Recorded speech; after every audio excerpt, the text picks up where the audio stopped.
కుల్లాగా మెక్కిండ్రు పందికొక్కుల్లాగా మెక్కి incharge మంత్రిగా ఉన్నతను మొత్తం కూడా మొదటిసారి మంత్రి అయిండు, మొదటిసారి ఎమ్మెల్యే అయిండు. చాలా అహంకారంతో మాట్లాడుతున్నాడు. బిడ్డ మేము చెప్తున్నాం, ఇలా వరంగల్కి నువ్వు ఇన్ఛార్జి మంత్రిగా ఉండొచ్చు, నువ్వు ఖమ్మంలో చేసిన అన్నిటి కూడా బయటికి తెస్తాం. 10 సంవత్సరాలు మేము కూడా వెంజెన్స్ పాలిటిక్స్ చేయలే, ఎవరిని కూడా ఇబ్బంది పెట్టలే.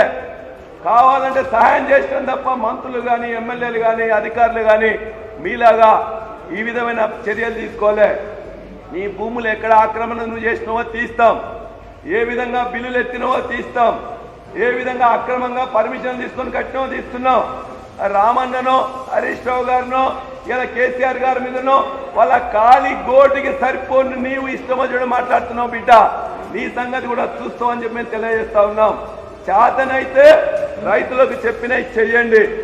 ఇలా మొత్తం విద్యార్థులకు జరిగే నష్టం కాకుండా చూడండి. అంతేగాని ప్రజలకు మేలు చేసే చెప్పండి. మీరు చేయలేని కనీసం మేము చేసిన వాటి కొనసాగిస్తే చాలు అని చెప్పేసి మేము రేవంత్ రెడ్డి కానీ మంత్రులకు కానీ ఇక్కడి నుంచి మేము డిమాండ్ చేస్తున్నాం.